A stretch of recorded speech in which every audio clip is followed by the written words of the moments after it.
Welcome in to the Blitz podcast. We got some football to talk about, man, because we had a hell of a game last night. We're going to preview week 2. Feels good to be back doing 2 pods a week again, man. Feels good to be back in routine. How we feeling, boys? Mitch, good to have you in here, man. Yeah, tight schedule, but I'm making it work. I'm trying to find my way in here. Our resident super injury expert is actually doing important injury shit, you know? So, who would have thought? Yes, sir. Tyler? Been learning plenty. Fuck yeah. I learned what a cadaver was. Appreciate it. Tyler, how you doing, dude? Yeah, man, doing well. Doing a little late night on Friday night. So if you're hopping in, coming home from a little night out, or just getting ready to go night out, and you just wanted to chime in and check us out, that's great. We had a banger of a Thursday night game. It was a highly anticipated game. I felt like it did live up to the hype. I felt like it might have been more just because, going into this game, 2 of the last 4 games went to overtime between these two teams, and they're always great games. So yeah, I mean, we had a great Thursday night game and got a very interesting week 2 slate coming up too that I'm excited to dive into with you boys. Oh yeah, man. Hell yeah, we're all excited over here. Go ahead, Mitch. I do have to add something though. If you are about to go out to the bar, this is the perfect pregame show. Yeah, I got a drinking game for you. Every time we say hype, serviceable, dismal, great, expect big things, abysmal, take a shot. Come on, dude. Get ready for the Hot bars. take. If you are going out at this time of night and you're pre-gaming, we are the perfect place. Fuck yeah, because Get hyped. I like to say things over, like, the same terms over and over again for sure. So, like, you'll probably be able to pick it up as you go on this episode. So yeah, I'm gonna throw one more drinking opportunity in there whenever Kane says, "All right." And you can drink at least 3 times on that one. So let's go, boys. All right. Get us started off. All right. Get us started off. Get that game cooking. But yeah, we're fucking hyped to talk about some football. And like we said, hell of a game last night. And the Chiefs do come out on top at Arrowhead, 27-24. Hell of a game, like we mentioned. But we were talking about it earlier in the Blitz pod chat. I thought it was a really good, interesting thing to throw out there, Tyler. But we were talking about before the game even. Well, no, after the game. Before the game, yesterday. Right before the game, Tyler throws in the chat, who does this game mean more to? Does it mean more to the Chiefs, trying to prove that they're still big brother? Or does it mean more to the Chargers, who are just trying to get over that hump of the Chiefs, and didn't end up doing it. But we went back and forth on that. It was a really good debate. So, Tyler, your question, man. You go ahead and lead it off. Yeah, I mean, I said I initially, and I still stick by this, I felt like that game meant more to the Chiefs. A, it's their home opener. B, they're home. And then C, there's been all these question marks about the Chiefs in the offseason. They lose Tyreek Hill? Are they who we think they are? Or is Mahomes going to be able to overcome the loss of Tyreek Hill? And to be honest, I probably would say Herbert probably outplayed him a little bit. I mean, I know we'll get into some of the nitty-gritty stuff about the game, but there were at least 2 instances, maybe 3 instances that Mahomes could have been picked off that could have changed the entire trajectory of the game. So I felt like this game still meant more to the Chiefs. Everybody wants to say, oh, it might have meant more to the Chargers to get over that hump, but I still think the Chargers are in fine position as long as Jay Herbert is healthy. And, I mean, we might as well dive into that now. That's the perfect segue, and we're about to turn it over to Mitch anyway. So, in case you didn't hear, Justin Herbert, one of the best quarterbacks in the league right now, has some fucked up ribs, dude. So last night he got bopped, looking really rough coming out. And then you didn't know, we saw Chase Daniel take one play. Herbert comes back on. And then it was that third down play that really everybody was like, oh. And he could have basically walked for the first down. I mean, we've seen Justin Herbert do that 1,000 times in his career and already.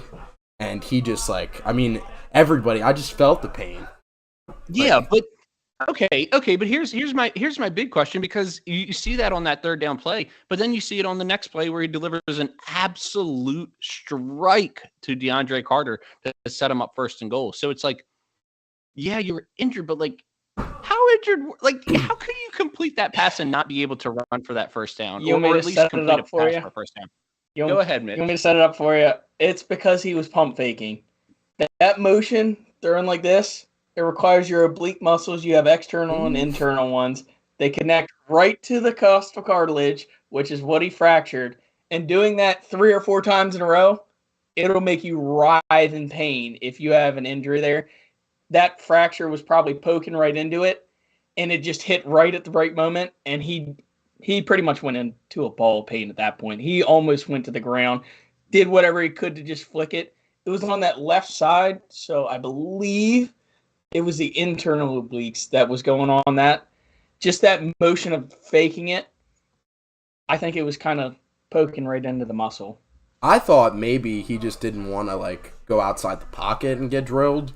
Like, I mean, he was like standing in the pocket and throwing is one thing, but like rolling outside the pocket with a chance to be drilled in the ribs when you like, fractured him, I mean, that's got to be a scary prospect. He had a cakewalk of 2 yards on that. Like, he could have gone without getting hit. It's just, I think he could have walked and then sat down. I think it hit him all at once. Like, oh my God, this is like worst pain of my life. Even though he said he fractured his femur in high school, but like, he didn't play through that. Obviously, he didn't try to push himself to do this motion 4 times in a row and then just curl up in a ball. Almost. Fun fact, me and Justin Herbert have both fractured our femurs. Wait, no. Is that what you said? Femur? I'm pretty sure it was his femur. It was like that's like the toughest bone to crack. And like, you know, yeah, weird flex, weird but flex. okay. I just feel a connection to Justin Herbert all of a sudden. Awfully hard to walk on that. But I mean, I want to hear how quickly you think he's going to be back, Mitch. I mean, Brandon Staley came out today and said that it's a rib cartilage fracture and he could be at practice next. But does that mean he'll be in a game? Like, I don't know what necessarily that means. With the Chargers medical staff, apparently it could mean you miss a game if you're Tyrod Taylor. But if we have fired the person who punctured Tyrod Taylor's lung, it means he can play through it. But yeah, and it's not Chase that Daniel serious. Already, but I don't. Chase Daniel earned his contract. Straight up bag collector there, Chase Daniel. One of the smartest men in all of football. I mean, the dude's made like over $50 million, and he's done absolutely nothing in his career. But hey, kudos to him for backup getting that quarterbacks, bag. man. I'm telling you, they have it best until that one moment their best starter gets injured. You show up for one game as a backup, you are set for life. That's all it takes. Well, I mean, we saw on the other end, you know, with the Chiefs, we saw was it Chad Henne, I think, come in during the playoffs and was able to propel the Chiefs to that win against the Browns. And he like laid out for that first down. I remember it was like 3rd and 12, and he laid out and got, I think, 11, and then they had the little quick pass to Tyreek to clinch the game. But yeah, I mean, he came in and did what he had to do to get that win. I don't know if it was Chad Henne. It was whoever. No, it was Henne. It was Henne. Yeah, Chiefs had Henne. I don't think it was him. Yeah, it was. But then I also really like the first name. I don't know why it's the first name. I mean, I guess it makes some kind of sense. But the backup quarterback to get major money after he showed out for one game. Matt Flynn. That's all it takes. Matt Flynn. Yeah. Yeah, dude. That bag collector. Yeah. He got so much guaranteed out of that. Absolutely. Too. But that's back-to-back podcasts. We've mentioned Matt Flynn, which I would have never predicted would have happened. But we were talking about bad contracts because you brought up the Dak contract, and I was like, yeah, what about that Matt Flynn contract? I mean, if you're doing the drinking game, finish your beer right now because we mentioned him in back-to-back. And everybody so easily forgets about that just because Russell was drafted the same year and then just comes the franchise quarterback. Unbelievable. But anyway, let's move off from the topic of Matt Flynn, and let's talk about basically the game-defining play last night, and that was the 99-yard pick six from Jalen Watson, who was subbing in for the injured Trent McDuffie. who once worked at a Wendy's at one point. Not Trent McDuffie first rounder, but Jalen Watson. But yeah, that he returned 99-yard pick six after Gerald Everett gets the ball down there. He's so gassed. Every time a football player, they put their hands up, they're waving, they want to come off the field, they need a breather just for one play. But they were running tempo. They kept him out on the field. And, I mean, Mitch, you broke it down great earlier, man. I'll just let you take it away. Yeah, I mean, for the person at fault here, it's got to be Staley. Staley has to be the person aware of the field at all times, check every player as they're moving downfield. He's the one trying to push the tempo, which honestly worked pretty well when they were getting those chunk plays. You just keep it going. You get another little bit of yards at least. And then they get to the line. Everett's begging to be called out. Herbert is 100% taking the play call at that point. There's no way he's checking over to Everett because he has to listen to what's being said by the coordinators and stuff. And he just didn't catch it. Staley, whether it was Staley or Lombardi, someone just was not paying attention to the field at all and was trying to get a play call in. And then Herbert was not looking his way at first on Everett's pass. And that was definitely, I think it was intended to be a very short curl route because Herbert wasn't looking that way and throws it to where he should have been on a curl. And I don't think Everett had the gas in him to do a complete pivot at that point and just kind of faded out. And Watson was right there. He would have been right behind his back if he ran a curl route. It would have been a yard or two pickup. It was the correct play to make on Herbert. And Everett was just dead after he absolutely was putting the team on his back the past two passes before that. It's hard to put it on anybody but the coaching staff for not being aware of their player condition on that. It's also, that play alone makes it so hard to evaluate this game overall. Just because, it completely flipped. It goes from the Chargers driving down at the one with the lead, and then completely swings. It makes it so hard to evaluate, take anything from this game. It wasn't that much of a swing, in my opinion. It's just that Herbert ended up getting that fracture. Mahomes was honestly kept fairly in check because we kept pressure on him all night. The offensive line wasn't playing up to their par because they were probably a guaranteed top 3 offensive line coming into this year. And then you throw that pass rush at him. Mahomes was rushing every throw almost, and he just had a lot of safety net options on their routes because they don't have the Tyreek anymore where they're not expecting the deep ball except for MVS. There's one guy doing it. They kind of spread the playing field to better receivers, so there's going to be somebody open as long as you have 3 to 4 out there. Yeah, it was a tied game at that point, though. That's the big kicker is because, they're at least going to get 3, more than likely 7 there. And it was, I think, after the Chiefs had kicked a field goal to tie it up, and then the ensuing kickoff went out of bounds, which gave the Chargers, or no, it was a touchback where the Chiefs got a personal foul penalty, which I was like, what are you doing? Cut Cook right now. That guy needs to go. He had 2 penalties on terrible. On a fair catch and on a touchback. What are you doing? But anyway, they gave the ball to the Chargers at the 40-yard line. They went right down the field after the Chiefs tied it up and had a chance, like I said, to take the lead. And then not only that, but they ended up getting the pick 6, which is, that's a 14-point swing. Whether or not you want to say it wasn't that pivotal or not, it was, in my opinion, it was the deciding factor of the game. Yeah. Yeah. It was a guaranteed 3 points for us no matter what, and turned into -7. 10 points win. Football's a game of momentum, too. The momentum was completely... For sure.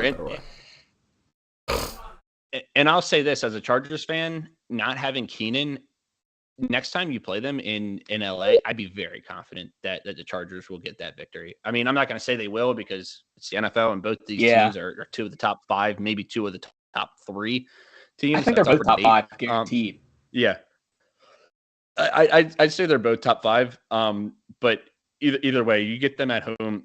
That's almost a must win now for the Chargers, but I'd be confident that they can get that win back at home. I like our schedule a little better than your guys's, though. Well, half your guys's. You're honorary because of location. What are you talking about? I'm not a Chiefs fan. Location.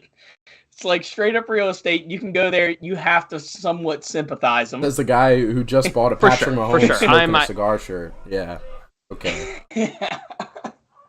Yes. I will take the title of honorary Chiefs fan for the time being. I mean, Honorary. hey, my boys Minnesota Vikings are looking good, but over the past couple years, I've had to have another team to I mean, support. Let's be real, because I was if living you in can nice go to Let's the be honest. game, I had might to as have well. bridge teams around 2010.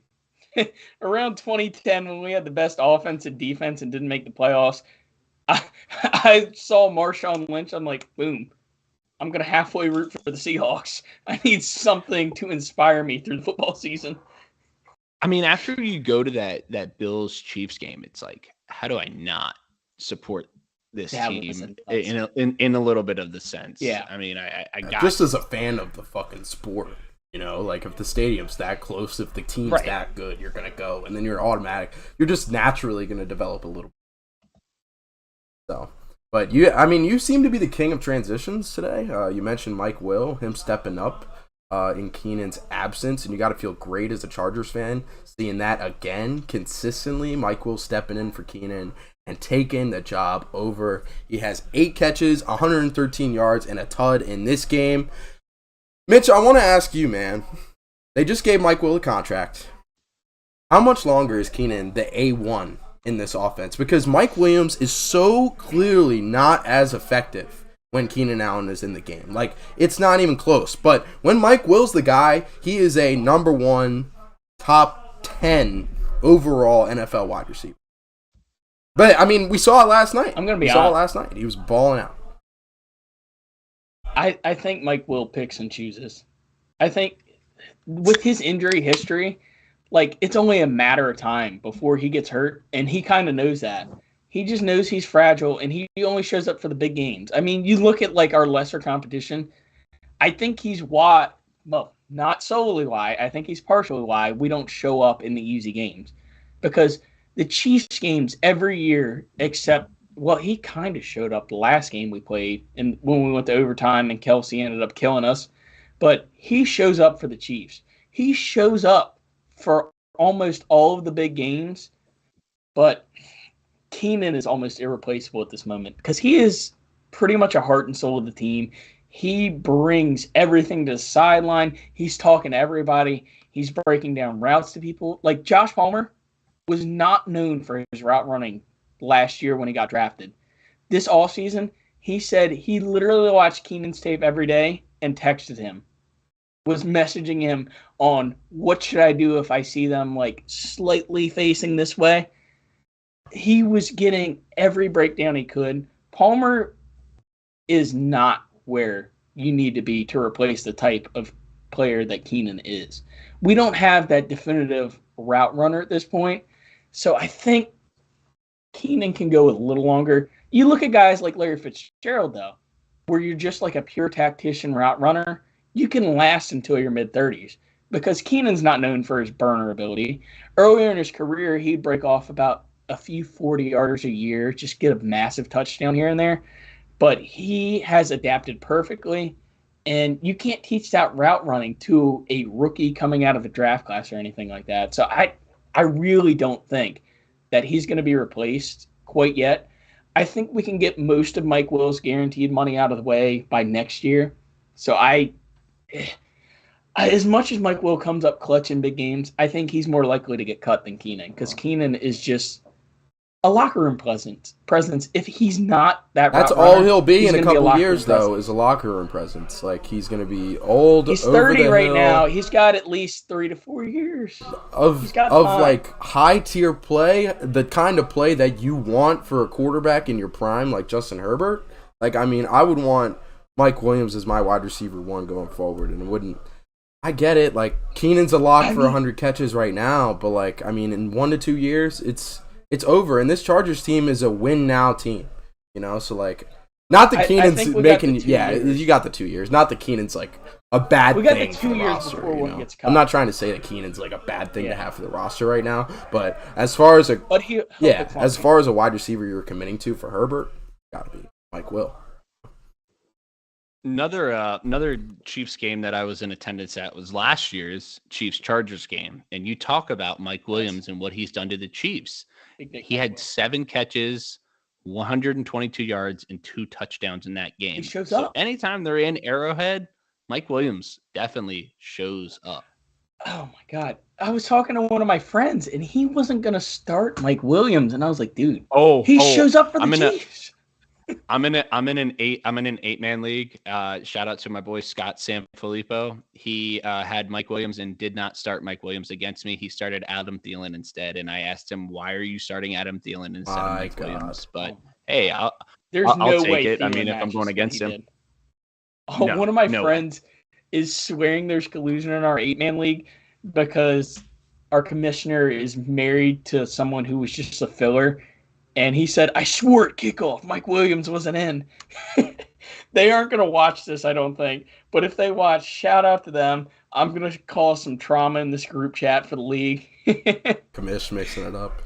But yeah, Mike Will absolutely balled out. But we got to talk a little bit about the guy featured in the moment featured in the graphic here, which was one of the best moments I've seen on a Thursday night game in a long time. I mean, Derwin James ended Travis Kelce's life. I mean, he picked him up by both of it. I mean, that's a full-grown Travis fucking Kelce, dude. Like, he picked him up by both of his fucking knees, and you drill him into the ground, dude. I haven't seen that since backyard football. Like, that's since Ed Reed. I mean, look at nice play. You should keep the James at the front, Mitch. Honestly, make it clear for everybody. Mitch, for our listeners, Mitch has just decided to put on his Derwin James jersey. I had to. Mm-hmm. It was content related. For sure. The one thing I'm going to say is, and this is a trend that I think we're going to see this year, is Patrick Mahomes spreading the wealth. I think he completed a pass to 1, 2, 3, 4, 5, 6, 7, 8, 9, 9 receivers. 10 guys had targets, which begs this question. Which, outside of Travis Kelce, I know that Juju's probably going to be the answer, but which receiver do you really want in fantasy for the Chiefs? Because if this is how it's going to be all year, you can't depend on Juju as your wide receiver 2, which is probably where you drafted him, maybe wide receiver 3. So it depends on the 8, 10, 12-man league. But if you're in a 12-man league, you probably drafted Juju as your wide receiver 2, and you're not getting that production. And are you going to get that production this year? And I don't know if you're going to get it. One of these guys is going to have to step up. They're going to have to, because MVS looks like garbage. Yeah, I mean, he does not look good. He's a deep ball guy. He had MVS's biggest contribution was the phantom illegal contact call where he actually threw the safety off of him and then got the illegal contact call. Once again, that's one of those Patrick Mahomes could have been picks. 3. He had 3 would have been picks. Yeah. That's what I'm saying, and that's one of them. He literally he said after the game when he was doing the prime review at the end, he said, "I'm thankful for 3 flags calling back INTs I would have had." I was like, "Oh my God. Please don't rub it in anymore." Those INTs were on Mahomes. The other thing I'm going to say, 2 of them, it was only Chargers players in the area.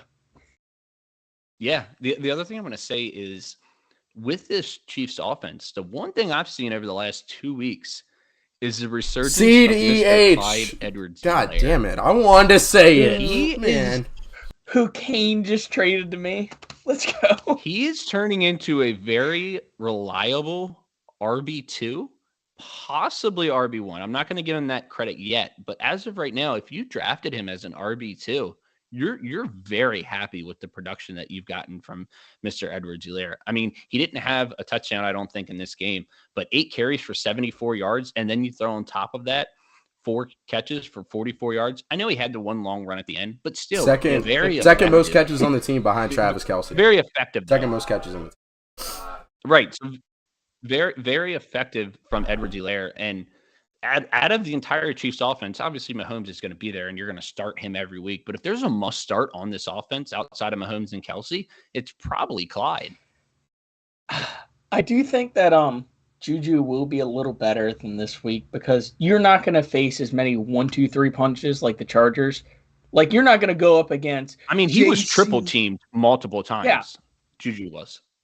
You're not going to face that type of matchup every game. Like, you go to the Raiders, and then you have pretty much Nate Hobbs to worry about, and Rock Ya-Sin, who I think Juju could probably beat enough compared to the other guys on the Chargers. Broncos. I just think there's more opportunities. Broncos have still got Surtain there, and They have just Surtain. I know, but like he's the only realistic one. And then Simmons is out for an extended period of time. Realistically, the AFC West, other than the Chargers, is going to be a crapshoot on shootouts. Like you are just hoping that they are open compared to the other cornerbacks that they're facing. I mean, I don't disagree. I mean, that's what we had. That's what we perceived to be the image of the AFC West coming into this season was every game is going to be pretty much a shootout. Real quick, I want to throw this stat out. When the total, and this is for all our listeners that are bettors as well, when the total is 54 or more on a Thursday night, the under is now 8-0. So if you ever see a total of 54 or more on Thursday night, probably a good idea to go ahead and pound that under. It's 8-0. I mean, it is absolutely ridiculous. And this is a game where you thought, okay, well, if that streak's going to be broken, it's going to be this game. But nope. The Chiefs Chargers, I swear, everybody gets they gamble on their own play calls. I would not bet overs because people are going to bet on their own fourth down. Their offense is going to convert it, and then it's going to be straight tempo after that if they get the momentum. Hey, like they're just going to also shout out to Brandon Staley. I'll give you another example. Shout out to Brandon Staley for not going on fourth down last night at one point. Good job. He trusted the defense a little better to pin people. Our defense last year had so many holes. You had Joey Bosa and Derwin James pretty much holding down the entire defense. I wanted to mention. Right before we get off the Chargers defense. I mean, we mentioned Derwin James, but Asante Samuel looked so good last. He looks like the next lockdown corner. It's so clear he should be a cornerback and not a receiver, though, because he bobbled so many. But he was in the right place at the right time. He can read passes so well. I know Devontae cooked him a little bit last week, but he had his passes defended. He had a pick. He was somewhat making up for it. He was trying to be opportunistic against one of the craftiest receivers in the league, probably the craftiest. I mean, correct me if I'm wrong. I mean, he had a chance at a 99-yard pick six on the other end, himself. He had a chance for 3 picks. Yeah, and realistically, you should have had that one where, I mean, they said it wasn't a catch. Where the back end of the ball hit. I mean, you watch it in slow-mo, it's a judgment call. It looked stable to me. I'm a Chargers fan. I'm a little biased. I'll leave it up to you guys. But it looked like he kind of had it in possession, and then the fact that it even touched the turf was enough for them to say I understand the call from, the way calls are made. I understand that, but I mean, looking at it just as just unbiased without thinking about it, dude, if the ground's not there, he's catching it. The ground just got in the way of him trying to make that play. It's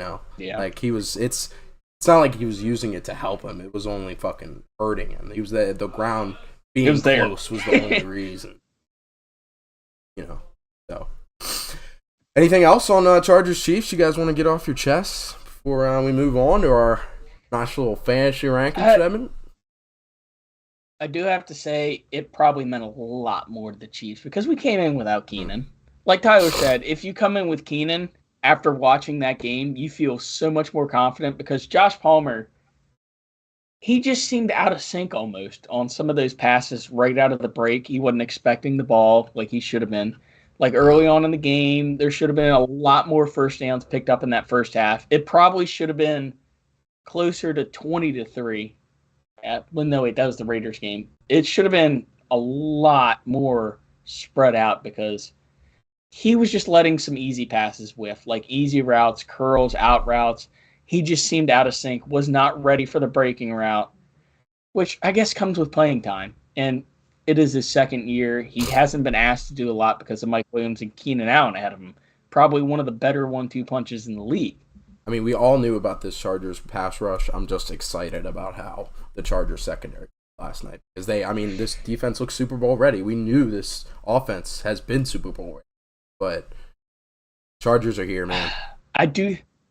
We were out on – JT Woods was out. I think if he had been in instead of Nas Adderley on that play that went for 40 yards – JT Woods is purely coverage. It's safety. He would have been way more aware. but you pay J.C. Jackson, you expect him to make that play. Yeah, for sure. All right. Oh, somebody's taking a shot. Let's move on to the next segment that we got, and it's a little bit of a new one.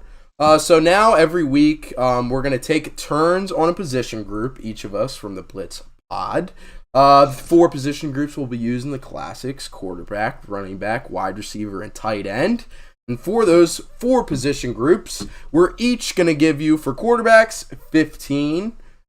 For running back and wide receivers, 30, and then tight ends, 15 as well. We're going to give you our rankings for this coming week. So instead of season long, we kind of messed around with that idea a little bit, but we're going to give you week-by-week rankings, and we're going to rotate every week per BlitzPod member, so we'll each have a chance to grade the different position groups. But I'm excited for this one. Didn't really have a whole ton of time to throw a really sexy graphic together, so you're not going to be able to see it really, but it's there. It's there. There's 30 names on there, and then you could see Tyler's too. So our heart was I mean, my heart was in it. My heart was in it. We had to do it. You know. So without further ado, this was a yesterday idea. We didn't have a lot of time to put it together. We are doing it for you guys. Just listen. This shows you we're debuting it this week, and we're gonna work out the kinks Yes. next week, and then from now on as well. But this will be kind of a weekly thing. I know we always like to give our starts and sits, but you know, I feel like the 2 rankings things that are better.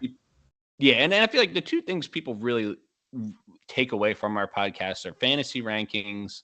Obviously, 3 things: fantasy rankings, obviously some insight on the games, but then also a betting analysis too. I would say those are the 3 things that we really get our listeners to buy in on. For sure. So might as well feed that and give the people what they want. So without further ado, this is week 2 fantasy rankings for quarterbacks, running backs, and wide receivers. Tyler, first on the docket, man, with A1 at the quarterback position. So how about you take it away, boss? Yeah, I don't know if I'm going to discuss all of them. I'm going to hit on some hard-hitting ones. I've got what we also are going to do is we're not taking into account the Thursday night games. So, yeah, you know, Justin Herbert and Mahomes are not going to be involved in this. Mike Williams, Travis Kelce aren't going to be involved in this. So take that into account when we're going through our rankings for the week. Josh Allen, number 1. I think this might be an every week thing for Josh Allen. I mean, this guy has the rushing ability. He's got an absolutely star-studded receiving core with Diggs, Gabe Davis, throwing Crowder and McKenzie. You've got Dawson Knox there too. I think Josh Allen is going to be probably number 1 every week when it comes to quarterbacks. Lamar Jackson, Kyler Murray, Rodgers, and Jalen Hurts I've got finishing out the top 5.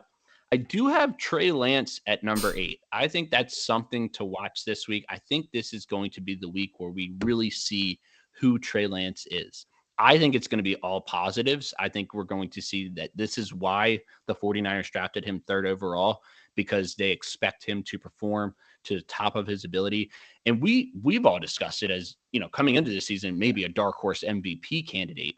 So if he's got that ability, this is the week where he's got to show out and he's got to really ball out. I've got Brady 1 ahead of him at 7. I think the Saints defense is really good. And I think no Godwin, Julio's been on the injury report. Russell Gage has been on the injury report. Donovan Smith is now out. I mean, these are a lot of injuries right now. We'll see what Brady can do. I mean, every time you doubt Brady, he ends up doing something remarkable. So we'll see. And I know we'll hop into how he's fared against the Saints as well, since he's been with Tampa. But I have him a little bit lower than where people would normally rank him in a typical week. Burrow at 9. I've got Derek Carr and Kirk Cousins at 11 and 12. And then I've got Carson Wentz. I think that, you know, this Philadelphia showed the cracks in this Detroit defense, albeit without Devontae Smith, because I don't know if he showed up to the game or what happened there. Jeff Okudah, maybe he's the second coming of Darrelle Revis. Who knows? But I have Carson Wentz at 13. He showed me some stuff last week. And here's an interesting little tidbit for you. Here's an interesting little betting nugget. Carson Wentz is, ready for this? Let me pull this up real quick. 5-0 against the spread in his last 5 games as a road Did I just hear somebody?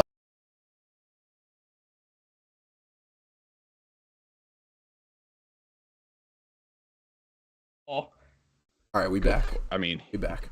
all right, we're back. Disconnect. So I was saying, yeah, go ahead. But I love Just the saying with fact Tua. that we have pro Wentz talk on this fucking podcast. Finally, did I hear from the mouths of babes, dude? Like, I cannot believe. I'm shocked. I'm so happy right now. no, hey, Anyway. calm your horses. I've still got him ranked at 13. So if you're in a 12-man league, you're probably not going to be starting him. If you're in a 2-quarterback league, I think he's a very good QB2 option, though. Absolutely. But at 14, I have, Tua. I know Tua had a great week last week against the Patriots and Mike McDaniel. Maybe he's the next Sean McVay. Who knows? It's one game. I'm not going to freak out too much. But I've got him at 14. The Ravens are going to be honoring Ferguson, who passed away this past offseason, and they're going to be honoring Tony Siragusa, who, if you're not familiar with him, he was a very vital part of their defense and on that defensive line when they won the Super Bowl back in 2000. That Baltimore crowd is going to be electric and hype drink. And not only that, M&T place to play in the entire country when it comes to opposing teams going into M&T. So I think Tua is going to have a pretty tough time. And then, like I said, I got Jared Goff at 15 as well. But any thoughts, any remarks, anybody that you guys think should be higher or lower compared to, when looking at Kings?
All right, we back.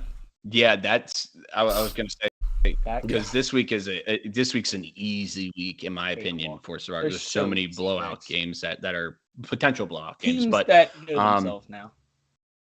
But yeah, like I said, I had Jared Goff at 15, and I'll pass it over to you guys. I want to hear if you guys got anybody that you think should be higher or anybody that you guys think should be lower. Yeah, Mitch, take it away, man. Yeah, I mean, if the cutout happened before this, I will reiterate it, but I think Tua Tagovailoa might actually have a great week because Marlon Humphrey, Marcus Peters, and Brandon Stevens are all somewhat question marks to even play this week for the Ravens, let alone Fuller tearing his ACL last week. That secondary, which was probably the deepest cornerback room in the league just last week, seems to have found the injury bug yet again, and they now have to guard Jalen Waddle and Tyreek Hill. I just think that backups coming in on their first week are not going to be able to guard those two, let alone Mike Gesicki or the running backs. Gesicki's done nothing, though. I mean, he was barely lining up. He was barely on the field. He had one catch. But if he's wide-ass open, someone's bound to be slipping through the cracks of that defense because there's no way guys in their first start ever are going to be able to keep up with it. But I like the Trey Lance pick at 8. He's a sneaky one. If you're feeling frisky, you can put him a lot higher. But after the last week, no one really is. But I think Seattle might be deceiving people right now because they're playing the quarterback they've had for the last freaking decade. There was a video that went out of Tyler Lockett literally giving out the hand signals of Russ. He said, "This is a go route." And he was telling the defense that. It was Tariq Woolen. He told Tariq Woolen, "You see him do this, it's a go route." They literally knew what he was going to be doing because anytime he has to make an audible, they know what it's going to be because Russ did not change anything. Nope. My thoughts on your list, Tyler. Personally, I'd put Brady a little lower. I know you said like usually on a Brady week he'd be higher. Honestly, I think this year he's gonna be right around the 7 to 8 range for me, like towards the bottom half of the top 10 for sure every single week. And then this week, I mean, I'd put guys like I'd start with Derek Carr. I'd put Derek Carr ahead of Brady this week. I mean, you're playing a Cardinals defense that just let up 5 tuds to the Mahomes. Like I like that a lot for Carr. Might put Stafford. I'd put Burrow over Brady, but Brady that high for me. It just scared because I mean I did a little research on the. I mean obviously fucking he struggles against the Saints, and I mean I'll throw the stats out later, but it just as I looked at him again, I think that's phew, that is just fucking horrendous. And I think that's why I might have had him where I had him is because Tom Brady listens to that shit. Anything he can get to motivate him and fuel him at the age of what is he 44, 45 years old right now? Anything he can get to motivate him, he's going to use. If he's hearing all this stuff from the media, and we'll get into his record against the Saints in a little while, but if he's hearing this stuff, that's why I still think he's going to produce. I could still see 250. 2, maybe 3 touchdowns in this game. Also, like he's going through all this shit with Giselle right now, who just came out and spoke for the first time in forever. Like, I mean, Brady's got a lot of shit going on right now. So, I mean, if we get a divorce Brady, it's over for the league. He is taking it out on everyone. He's gonna own every team in the NFL. It's gonna be monopoly. But yeah, solid list of QBs there. You got Tyler. So let's move into Mitchell's running backs, top 30, and we know you can see those, obviously, all 30. We know you can see it, but we're only going to go over the heavy hitters. So without further ado, go for it. I'm going to announce some few big ones. Obviously, after last week, in a tying effort, Jonathan Taylor still ran for 160 yards. So he is by far and away about the safest pick you can have at running back. So he is staying at number 1. But I snuck Saquon Barkley in to the top 3. After watching what Cleveland pretty much did whatever they wanted on the ground against the Panthers last week, I think Saquon's due for pretty much a repeat of last week, and it's impressive. One of my sneakier top 10 picks, Kane, you'll like this one. My start of the week, Antonio Gibson. Love it. There we go. I mean, the Eagles just did whatever the hell they wanted on the ground last week. They had 4 people get a rushing touchdown. 4 different people. If Gibson can't get in the end zone, then you should cut him right then and there. Brian Robinson finally starting to do cuts. Throw him in there at half speed before you put Antonio Gibson back out there. And maybe I had 2 more hits I want to go on. Jones, I'm not as high on for this game against the Bears because he is a little more the receiving back, and I think the linebackers of the Bears are good enough to actually defend him on the passing routes. And I think Dylan is probably a little more likely to do the punch-in work on the goal line. I think he has more touchdown upside. That's why I put him a little above. And then my last one that I truly want to touch, Travis Etienne. He had 3 touchdown opportunities. First one, he got whiffed on the touchdown. Second one, he dropped. Another one, he dropped. He's getting the red zone looks. And without Shaquille Leonard, a.k.a. Darius Leonard, for people who haven't been keeping up with the name change there. Well, not name change, but preferred name. Without that linebacker there, they still have a very good front line in Indy, but I don't trust the linebackers to be able to cover the likes of Travis Etienne. So I think there's going to be a weak spot there, and Etienne could be a PPR menace, while James Robinson can be slightly ineffective in comparison. One thing I will say, you have Kamara at 14, and I question, is that because of the injury to the ribs, or is that because of the Bucks, or is that because of his production last week? What's the process be the production there? Last week? It's a little bit of mix because that Bucks front 7 is lethal. I don't think he can. There's no pathway in my mind of him scoring over 20, even if healthy. But that injury bug attached to it, he is touchdown dependent this week. Fair enough. The other one I'm going to say, the other one that I think that you have too low, in my opinion, is Nick Chubb. And I wasn't a huge Nick Chubb believer coming into this season. But one thing we've noticed with fantasy and with the NFL is a lot of it is dictated off of game script. And it's presumed that the Browns are going to be up in this game against the Jets, which in my opinion means more for Nick Chubb, less for Kareem Hunt. I personally think Nick Chubb is a top 8, maybe even top 5 running back this week, just because of the game script and because of what he's going to have, what opportunity he's going to have this week. So I'm interested to hear I can your get thoughts on with that. Like, I mean, I'll throw my thoughts on it real quick. I mean, I can get with that, but Kareem Hunt had a really good week last week. Right, but do you think Kareem Hunt's going to duplicate that? I don't think he'll duplicate it, Nick Chubb had I think he's just going to get just as much work every week. I mean, it's going to be Kareem Hunt in the pass game, Nick Chubb in the run game. But, I mean, with your point, I mean, it makes sense. They're going to be behind. Chubb's going to be running. Sure. The other guy, I'll let Mitch hit his point real quick before I give one more take from your rankings. My worry about that was it's such an obvious game plan, though. Like, to touch back on game plan, do you actually think Jacoby Brissett is going to throw to just Amari Cooper, who's going to be locked up by Sauce Gardner? That front 7 is going to be loaded. Like, they're probably going to throw 8-man boxes against them, honestly, because it's so obvious that they're running almost every play. They have Amari Cooper. They have Donovan Peoples-Jones. They have David Njoku. And almost pretty much all of them put up just shit numbers last week. They couldn't find anything. They had, Schwartz got a wide receiver reverse, and that's about as effective as he got. But it's so clear right now that they're running. I feel like Kareem Hunt, if he leaks out on like a play action, he can sneak out a few things, but they're not looking to Chubb on those pass routes on play actions. I'm just kind of worried that it's such an obvious game plan that they're going to compensate so much for the run game.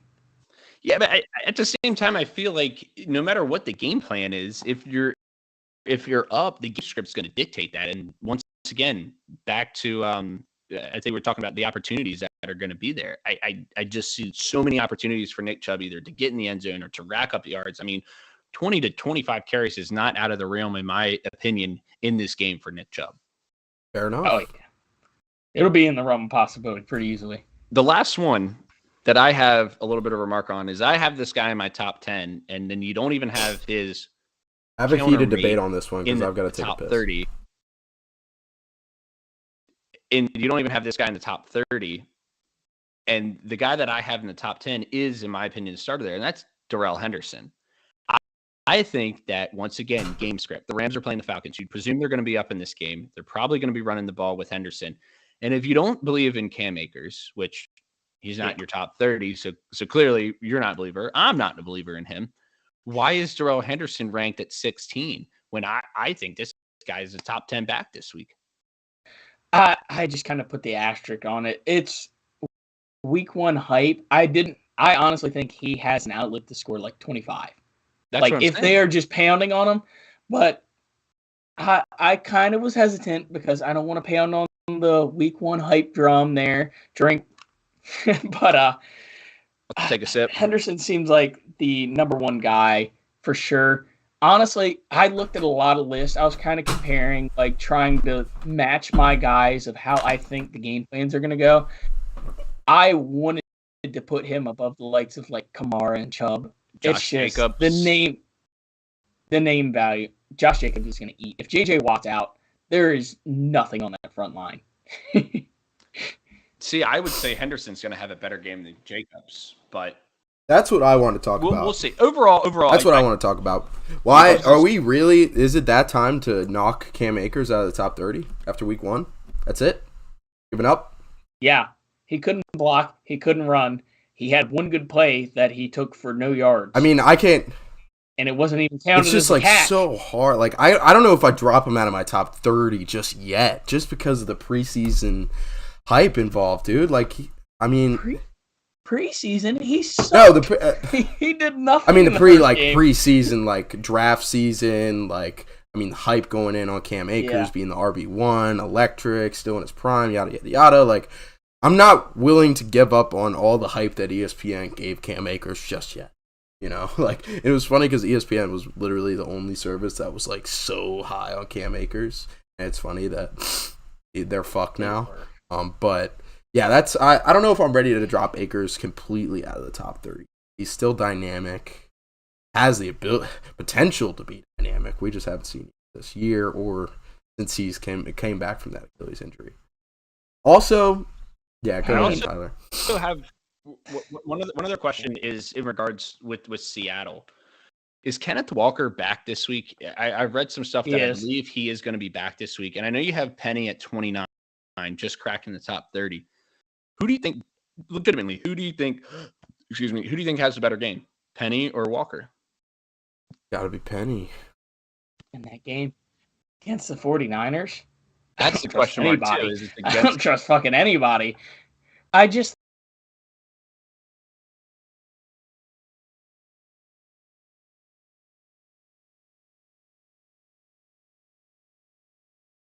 All right, we're back. My fucking Wi-Fi tonight is in a shit.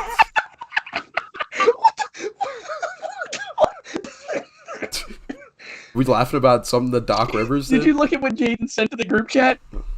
Yes. Dude, I can't. If you're listening to our podcast I need a minute. do not safe for work. Do not look up Doc Rivers likes on Twitter. Yeah, I don't know if I want to unload on that right now. I don't know if I'm going to do that. You don't. Okay. I just poured water all over the fucking day.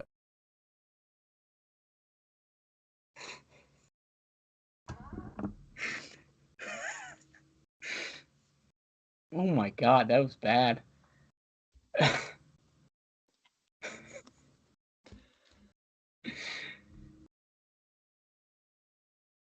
So we're back live, right? Oh, Jesus Christ. Are you showing? Were we live? Please don't put that up. We are live. We are live. Oh, God. We're about to get taken down. We are live. Jesus Christ. To get back to the Kenneth Walker-Rashad Penny debate, I think that they are going to slowly work Walker back in because he has missed a month. I'm not confident in either to actually produce against the 49ers, which is why I have Penny so low. But I think Penny's going to get more of the work as Walker kind of finds his stride back in the offense as he's missed this much time. Yeah, for sure. For sure. Yeah, honestly, that's my bad because I was on mute when I said we were back live. So that's just bad pod member etiquette from me, dude. But yeah, let's move on to my wide receivers now, shall we? I'm kind of excited to unload my first rankings of the year, bro. It'll be a good time. But, all right, I've got 30 here, but just as the other dudes did, I'm just going to list off some of the heavy hitters. At number 1, I have J-Jeff coming in, playing the Eagles this week. And I know there might be some better matchups with Cooper Kupp, Devontae Adams, even maybe Jamar Chase. But I think Justin Jefferson, after last week, has locked himself in for me personally as, unless it's a terrible, terrible matchup, the best wide receiver in fantasy week in and week out. So going down to number 4, we got Deebo Samuel coming in. First week with a real Trey Lance, not the Mud Bowl. They'll actually be throwing the football in this game. And Deebo, we learned that he's still going to be the wide back. He's still going to be not primarily, but he's going to be featured heavily in that wide back role as we saw in the Chicago game. He's still a dog, so I put him at 4. I got Michael Pittman Jr. coming in at 6, which is pretty high. He is questionable for this game, so obviously don't start him if he's not going to play. But if he's going to play, dude, yeah. I mean, this guy really looked like what he was built up to be in week 1. Like, he is the target in Indianapolis, and he is the guy catching the football from Matt Ryan. The singular. That's it. And no Pierce this week, so it really is just going to be Michael Pittman. Don't have really too bad of a matchup with Jacksonville. I mean, Terry burned him in the soft cover too all game last game, even though didn't really get the ball. He was open most of the game, but didn't really get the ball. I digress. But yeah, I love Michael Pittman this week, putting him at 6. I put Tyreek Hill at 9. That's lower than a lot of people. we have learned after week 1, I mean, there's a lot of football to be left to play, but it's a 2 wide receiver system pretty obviously in Miami, and Tyreek has never really been in like a 2 wide receiver system where it's not a tight end taking all of his catches. It's like it's the other side of the field. The wide receivers actually taking catches from him, so it's not going to be as a featured Tyreek Hill that we've seen in the past, going up against a Baltimore defense that is some studs and have some studs. So, yeah, putting Tyreek at 9, lower than the rest of the gang. Deontay Johnson, 11. He's playing New England. New England looked dog shit last week, and Deontay Johnson, it was thought that George Pickens might even be the number 1 receiver this year over all the wide receivers that the Steelers have already, but reality has been restored. Deontay Johnson looked like the wide receiver 1 last week, and if he can continue, I mean, he's been that in Pittsburgh for 3 or 4 years now. Why can't he keep it up with Mitchell Trubisky? Coming in at 13, higher than most people, I got Gabe Davis playing Tennessee this week. He had an awesome game, despite Stephon Diggs having a really nice game for himself as well last week on Thursday Football. So I think going into this year, we thought Jamar Chase and T. Higgins was going to be the wide receiver duo that maybe both end up in the top 10, but I think it might be Gabe Davis and Stephon ending up in the top 10 this year as a wide receiver duo. Going down the list farther, I got Mike Evans at 17, which is lower than most people just because the Marshawn Lattimore matchup does not bode well for Mike Evans. Also got CD lower than most people. He is the option for the Cowboys offense right now. I mean, he got double-digit targets but only 2 catches last week, so they're trying to give him the ball. It's just like I love the targets, but if you can't actually end up with the ball in your hands, I mean, that's a problem. Going down the list, I got Jalen Waddle at 21. He really looks like he's going to thrive. I thought Tyreek was going to take a lot away from Jalen Waddle this year, but it looks like both of them will be able to have fantasy success. I've got Amon-Ra St. Brown coming in at 24, lower than most people, just because, I mean, he was a wide receiver 1 last year when they desperately needed a wide receiver 1 to come out of the woodwork, and he did. But they paid DJ Chark. He had a really nice game in week 1. So I think St. Brown this year, definitely not the capital where you drafted him at, in my opinion. Then Rashad Bateman, he had a really good game last week. I put him at 27. 28, I've got Robbie Anderson, who seems to be Baker Mayfield's number 1 guy, which is kind of surprising given DJ Moore still exists. But we'll keep posted on that situation. And yeah, that rounds out my top 30 wide receivers for week 2, boys. Hit me with some criticisms. No Julio, no Russell Gage. No. Yeah, no. One of them's going to have a big game. One of them is going to have a big game for the Bucs. If you've got Mike Evans that low, which he probably should be that lower. I agree because we've seen what happens when those two face off against each other. If that's the case, one of those other guys is going to have to step up because Fournette's just not going to be able to just carry this team to a victory. And if Brady's going to have, 1, 2, maybe 3. Yeah, well, it's got to go. I mean, I'll spoil a little stat I was going to give earlier. In 2 of the last 4 meetings, bro, they've scored less than 3 points. So it's like, I mean, that's not fantasy production out the wazoo right there, bro. Nobody's getting a fucking touchdown. So I'm not feeling good about anybody catching passes from me, personally. Also, we talk about, I know you mentioned Diggs and Gabe Davis they might end up being, like you said, the best duo in football. One duo nobody's really talking about, in my opinion, is Tyreek and Jalen Waddle. And maybe it's because Tua is there and that knocks them down a little bit. But, they're right up there. And I wanted to get into kind of a debate with Mitch in regards to who's the better duo. Realistically, who is the better duo? Jamar Chase and T. Higgins or Keenan Allen and Mike Williams? Depends on who you're playing because Mike picks and chooses who he's going with. Also, how are you wording the question? Is it like the wide receivers? Because I'm wording the question now? as to who has money on the line. Right now, who do I want? Which quarterback has the better card? Yeah, right now. I'm not looking at maybe in 5 years or even 2 or 3 years, Jamar Chase might be the best receiver in football. I'm saying right now, who is the best receiver? Because I want to get into this debate with you about who has the better targets, Herbert or Burrow. Jamar is the definitive top 5 guy. and you can't replace that he already had chemistry with him. I want to say Keenan and Mike so bad, but it's probably a little bit Jamar. Jamar just produces something. He is the it factor, which neither of them have. I mean, we saw it last week when T. Higgins went out. I mean, he flipped off Minka on that what was supposed to be game-winning touchdown, and then it got blocked. Like that. I think Jamar is going to end up. It's going to be him and Jay Jettas side by side their entire career, unfortunately. Sweet. I like hearing that. Obviously, I don't know. I think the rankings are solid. I'm still an Amon-Ra believer. I think that who's Washington's I don't slot think corner. DJ should be Willie Jackson. DJ should be Willie Jackson. Oh, he's gonna get cooked. He's gonna get cooked. I mean, top 20. I really like Amon-Ra. I think that he's in my opinion he's a top 15 receiver this week. No offense, and maybe there's some bias there because obviously you're a Washington Redskins fan. Right. But I will. That's the second most offensive thing that you've shown on this podcast so far today. Definitively second compared to the first, but it's not my fault that I'm just showing what Doc Rivers liked. That's actually true, man. If Doc Rivers liked it on Twitter, so I mean, Doc. shit. It's his fault. Yeah. But I agree with Amon-Ra.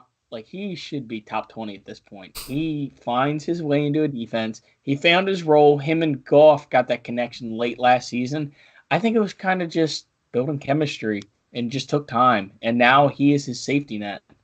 And then another guy, looking at the Ravens, granted, we probably made these before we could see like final injury reports and stuff like that. If the Ravens are missing as many corners as I think they're going to miss, they're going to like triple or double team Tyreek. And I think Waddle's going to slip through the cracks, and he could very easily be a top 10 receiver just because they are paying so much attention to Tyreek as the game breaker he is. Just off the top of my head, dude, like, I like Waddle better than Tyreek. Just in like this year, I like him better. Like in fantasy, he's a better route runner. He can do more. Yeah. Better route runner. He's gonna get. He can do more. Where did you have one guy? I don't know if you. I don't think you named him, but is he in your rankings? Hunter Renfrow. Is he there or no? And that's one question that I have, because no matter how bad we think this Cardinals defense is, they're going to do everything they can to stop Devontae, which is going to leave Renfrow open, which is why I think Renfrow could be a top 20 receiver this week. He did not have the week that, he had last year. He had a killer year last year. And last week he did not. Yeah, last week he didn't have a good week, but I think this is a very good bounce back spot for him. And I could see him in that 15, 16 point range when it's all said and done after this week against that poor. There's a chance. It just scares me with like when a new offense gets new pieces. I like to take a couple weeks. Like, I mean, I take a lot of stock in week one and what the game plan looks like, obviously. And we all do, because that's all we have to go off. So doing that, we have no other baseline.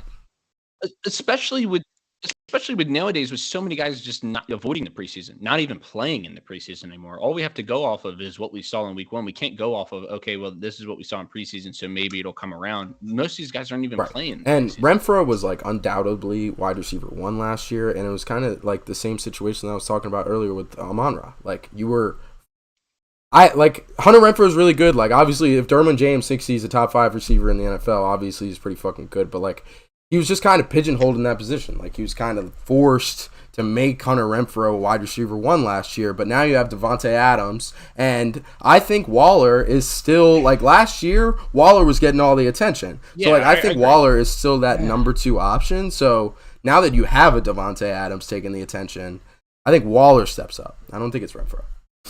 I might be on a different page here, because I think that the only reason Waller looked great was that he was the wide receiver 1 2 years ago, because Renfrow hadn't really played the NFL, and then Renfrow became the number 1 because they had a horrible offensive line, and he's the first option. And now that Devontae's in town, who's deep threat only, was deep threat only, and now that Devontae's in town, I think that oh my God, it should be Renfro getting more looks, but Carr is just so set on getting his guy the looks and Adams that it's going to be a fault for him. I mean, like, we have more of a consistency with Waller than we do Renfro. Like, I mean, Renfro had a really good year last year, don't get me wrong, but Renfro's open so more much. safe. He didn't start looking to him until we started paying attention to him, and he got undercut on routes and stuff. Renfro's not a deep guy. He is a short route specialist, and Carr was just, for some reason, not even considering short routes. Last guy. Oh yeah, go ahead. I was gonna say two other guys that I do have question about. Number one, I was Christian just about Kirk. to say. Where is I was he just about to ranked? say he's ranked at 20, dude. I love Christian Kirk this week. I love him season long. He's gonna be. I mean, we were just talking about quarterbacks who were forced to make wide receivers into a wide receiver one. That's exactly what's gonna happen with Christian Kirk this year. And they paid him as a wide receiver one, so hopefully that will God. come to fruition for them. The other guy that I did have a question about, or two other guys I had a question about, Hollywood Brown and Mike Thomas. Where were So they I've ranked? got Hollywood a little higher at than most people at 16, and then I've got Michael Thomas at 22 this week. See, I think Michael Thomas. I think he's turning into what Michael Thomas was of a couple years ago. I'm not saying he's back to that form yet, but like Jameis is going to get two his guy the touchdowns. ball. I mean, saved Michael Thomas's day Against AJ Terrell too. Like AJ Terrell's no joke. But my point is, like, I mean, that was a touchdown dependent performance last. So sure, but at the same time, corner. he whenever they got into the red zone, Jameis was like, all right, who am I going to go to? I know who I got to go to. I know who I got to get the ball to. I know who's going to catch the ball, and that is Mike Thomas. So as much as you want to say it's a touchdown-dependent performance, I can say the same thing about Rashad Bateman. He would have been nothing without the one touchdown that he had last week. Could almost make the argument for Gabe Davis. I know he had 88 yards. Yeah, and but Bateman also had a decent pretty amount of big yards touchdown. on a big touchdown. Bateman had a big touchdown, but Thomas came right up against the goal line. I just think. And if it's not Mike Thomas and you have Mike Thomas that low, where's Jarvis Landry? Dude, Jarvis, I'm not ready to buy in on Jarvis yet. We'll talk about. See, I am. I think he's a safe PPR guy. I think he's a top 25 guy in my opinion. Olave's gonna keep getting better, and eventually Olave's gonna be a midseason guy. Like right, exactly. You have to build chemistry. You aren't accustomed to an NFL offense yet. It takes a little bit of leeway, like just getting used to the logistics and preparation and everything before you can actually be effective.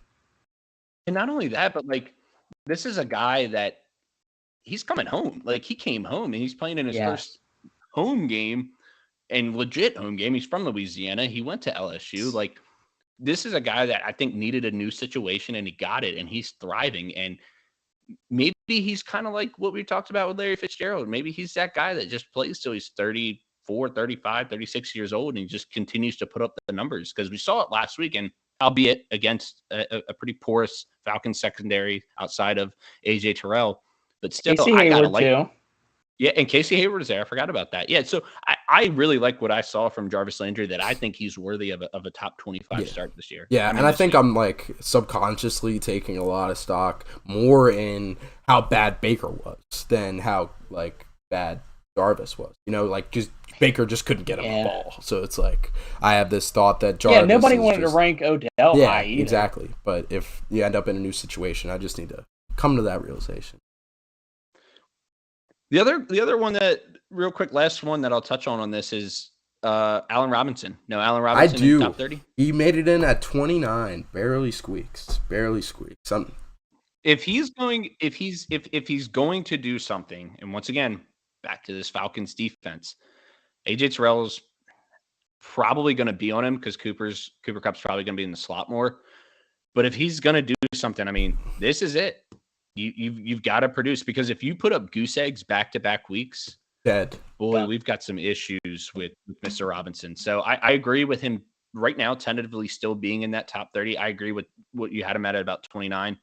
But man, this is it. This is a maker. You don't normally say week 2 is a make or break week, But man, this is a make or break week for Allen Robinson. I mean, in my opinion. make or break week. We were just talking about Cam Akers. That's another guy who Yeah. could have slipped. The whole Rams That's offense. another guy who could have slipped into the top 30, like Allen Robinson of RBs. But like, if it's it's just we saw it so bad in week 1 that the overreaction, underreaction is going stupid right now. But yeah, I like it. I like the rankings we put together, boys. Go ahead and use if you can manage to read the names on the screen or just play back some of our favorite guys, go for it. But we'll make this available to everybody for sure in more accessible format. So, all right.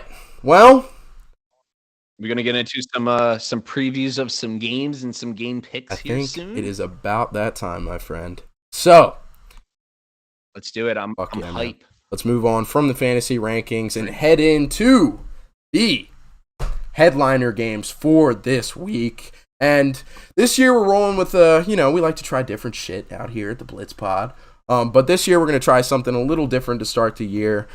Each of us, instead of, all of us collectively picking the headliner games and then reading off our picks for the rest of the games for the week, we're going to each pick one headliner that we like for the week. And we're going to throw out some things to watch in that game. And we're each going to take kind of an expert role on one of the headliner games and throw out some things to watch. And then after that, we'll also throw out one per person, a spread alert like we did last week. So we're looking at the spreads, a spread that we really like this week. We'll throw at you, and hopefully you can make some money off of that. So, all right, man. Well, you want to go first? Yeah, I can. I mean, the headliner game is yours truly, the Minnesota Vikings at the Philadelphia Eagles. In my opinion, this is the two dark horses in the NFC that could both make an NFC championship type run, maybe even a Super Bowl run. These are two teams that were hyped up a little bit in the preseason. In my opinion, I think the Vikings had a more standout win in week 1. They faced the Packers, Eagles faced the Lions. But I loved everything I saw from the Vikings. I mean, we're talking about Justin Jefferson maybe being Offensive Player of the Year after 184 yards and 2 touchdowns.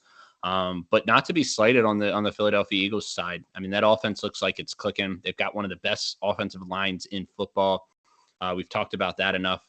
Running game is great.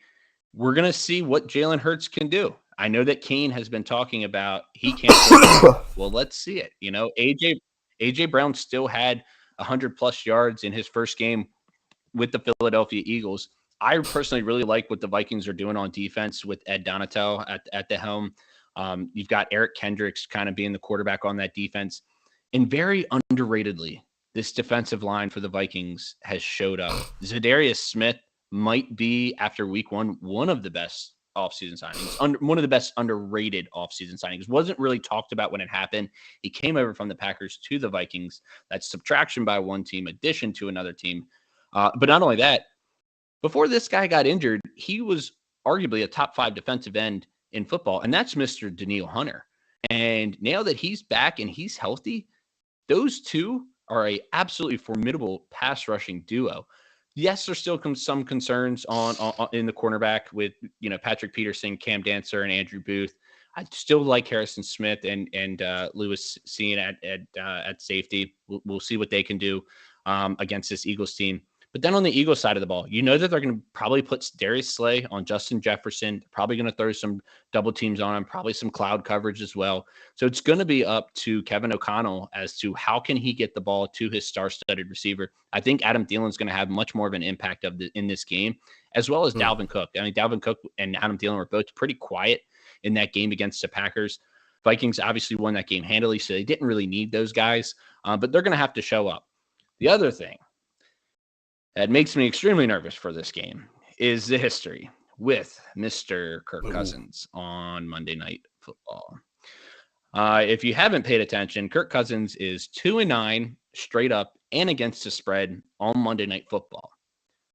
But those 2 wins are in his last 2 Monday night games. I will say this as well. The Vikings since 2010 are 0-7 against the spread as an underdog on Monday night. So history does not sit well with the Vikings in this game.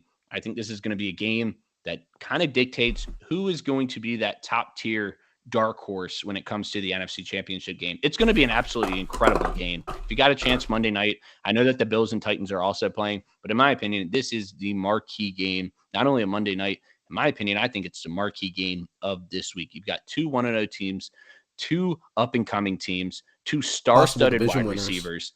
And it's also, you know, as a Vikings fan, we've still got bad blood from 2017 with the NFC Championship game when the Vikings went up 7-0 and the Eagles rolled off 38 straight points to win 38-7. So that's still in the back of every Vikings fan mind. And I've been talking some shit to my Eagles fans this week. Absolutely. Why wouldn't I? I mean, the Vikings look great after week 1. I have all the confidence in the world right now. Maybe I'll come back down to earth after this week. But for right now, I'm going to talk my shit. I think this is the real deal with these Vikings. I think we found our coach. And everybody wants, when I say Justin Jefferson is the best receiver in football, I always get the rebuttal of, oh, well, Cooper Kupp's still better than him. Cooper Kupp with Kevin O'Connell was that good. Justin Jefferson is way more athletic and a better pure wide receiver than Cooper Kupp is. And guess who his head coach is now? Mr. Kevin O'Connell. I think that he is the best receiver in football. I don't think I'm going to shy away from that. And I think that the Vikings are going to come out victorious in this game. I'm biased. You can call it what you want. But until this team shows flaws, I have no reason to. There's no reason not to call that a headliner game or game of the week outside of what we just saw yesterday night. I mean, this is after week 1. These are two teams that are after week 1 slated to win the division. I mean, and I've seen multiple people, whether it's on TikTok, Instagram, Twitter, whatever it might be, ranking the Vikings in the top 5, and some are ranking the Eagles in the top 5. So both teams are probably consensus top 10 teams at this point in the season after week 1. And this is going to be an absolute showdown. This is the type of game that when we get to January, we're going to look back on. And if one of these teams has a 1-game lead over the other, whether that be for the 2 or the 3 seed or the 1 or the 2 seed or maybe a wild card berth or whatever it might be, this is going to be that game that both fan bases are going to look back on and be like, damn, I'm glad we won that game, or shit, if we'd won that game, then maybe we'd be ahead or maybe we'd be in the playoffs or something of that sort. This is an absolutely crucial game at this point in the season. And I know it's only week 2, but this could dictate, you know, the rest of the season for whoever wins this game, in my opinion. So, I mean, it only makes sense for the other 2 pod members to pick on that game as well. So you got Vikings. I've got Vikings. You got me fucking fired up.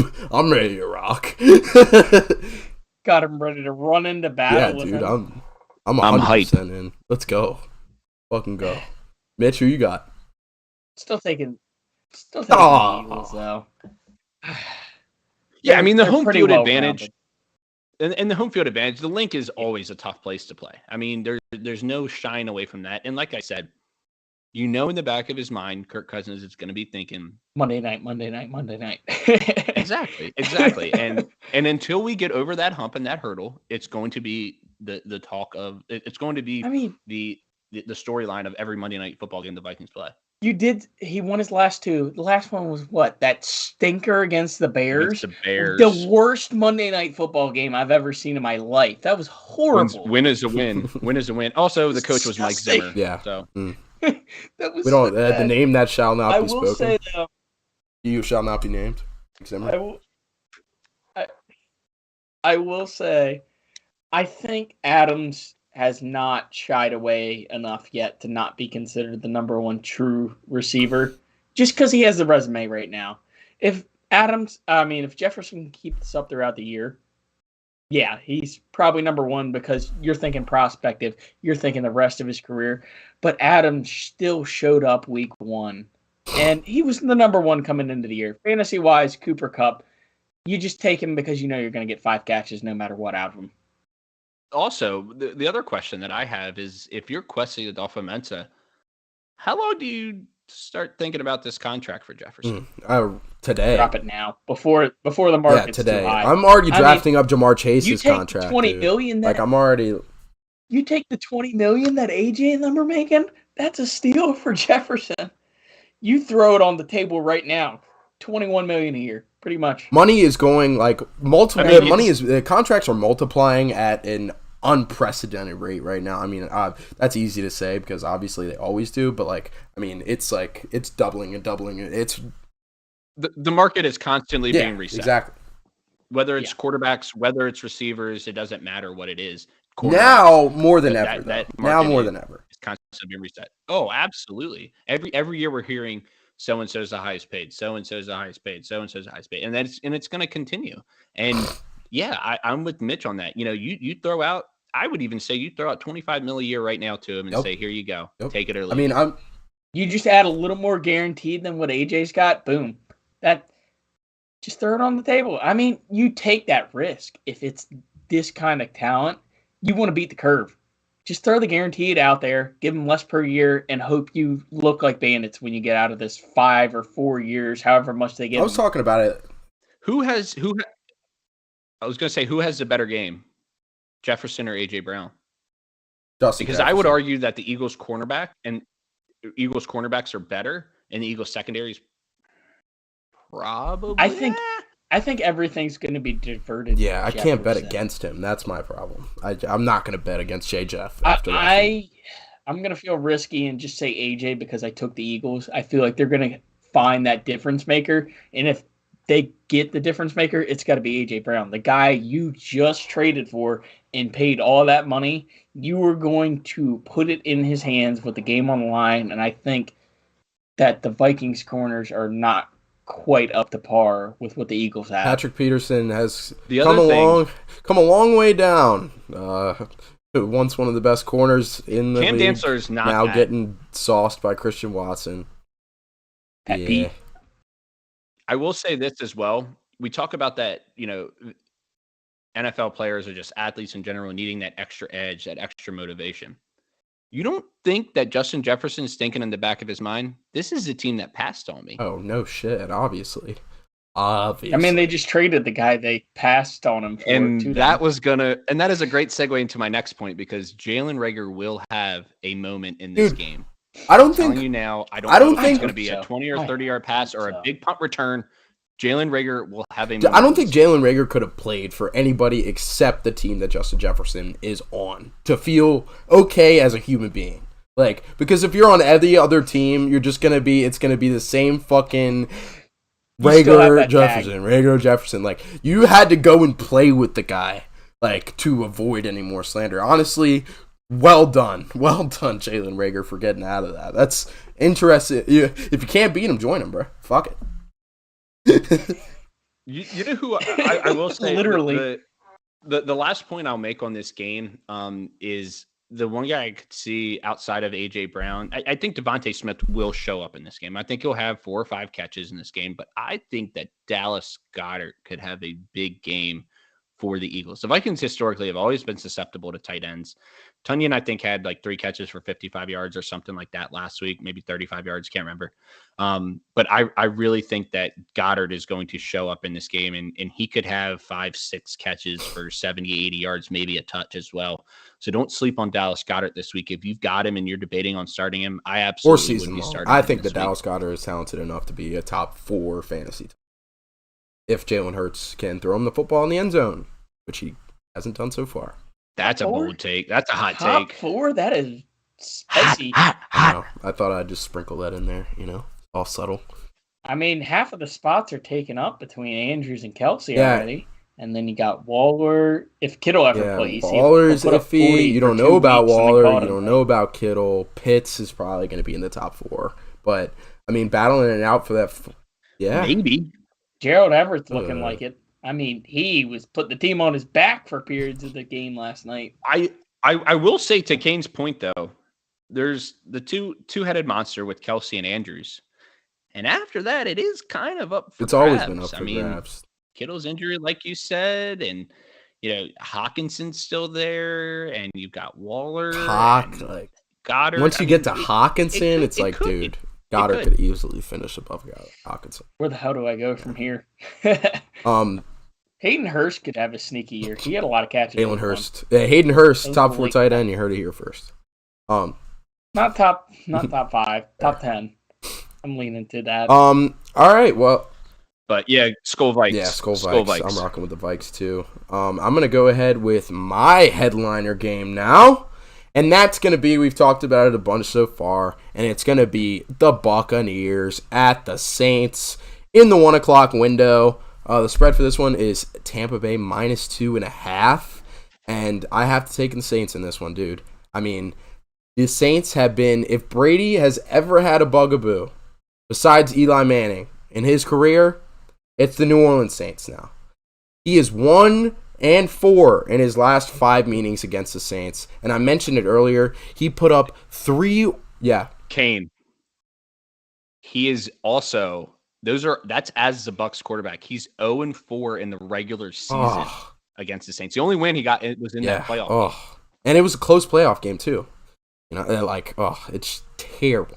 Wait, how is this a 1 o'clock game? I know. That's what I'm saying. There's some stinkers later on. I know. Well, it's literally the first game that I saw, and I was like, this, and then I kept scrolling, and I was like, shit. I mean, that's the one I want to talk about. But yeah, if anything's been Brady's bugaboo besides Eli Manning, it's the fucking Saints. He's put up 3 or less points in 2 of those 5 meetings. And Dennis Allen is the brand new head coach in New Orleans. He had a solid week 1. Narrowly escaped Atlanta. But that's neither here nor there. But, I mean, the defense is what has caused Tom Brady problems. And now the defensive coordinator is the head coach. So it's only going to be worse for Tom Brady. Dennis Allen is only going to be able to come up with more ways to fuck with Tom Brady on the field on Sunday. So, I mean, I can't bet again. I mean, it's one of the most consistent trends in football right now is the Saints beating Tom Brady. Also, another thing to watch. One of the trends in football was in week 1, there were 3 divisional home underdogs and all 3 of those. Let's go. This week there are 2 of those instances, and that is the Saints at home against the Bucs and the Jags at home against the Colts. So we'll see if that, speaking of trends, that might be a trend to watch. And I know we'll get into our spread alert picks a little later, hint, but that bodes well for you with that Saints pick. For sure. Also, next thing to watch in this game, we get it every year.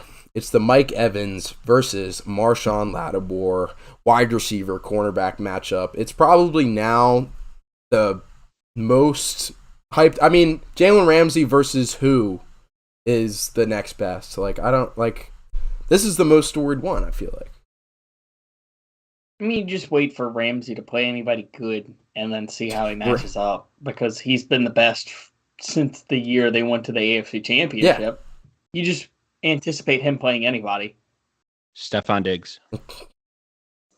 Diggs has had 1 game against him out of 5. Granted, Ramsey got cooked. He gave up a perfect passer rating on Thursday. Good Lord. I think Josh Allen might be more of a rival against Jalen Ramsey than fucking Stephon Diggs is against Jalen Ramsey. Literally, fucking his helmet. Because he showed up the other game they played against him, too.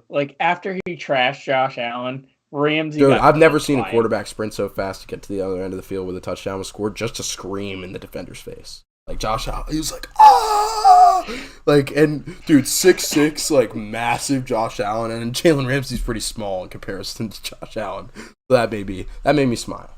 But anyway, Mike Evans, Marshawn Lattimore, one of the most storied cornerback wide receiver matchups that we got in the league right now, and it makes it even more intriguing because there will be no Chris Godwin in this game after the injury last week. So it's really going to come down to how effective Mike Evans can be against Marshawn Lattimore.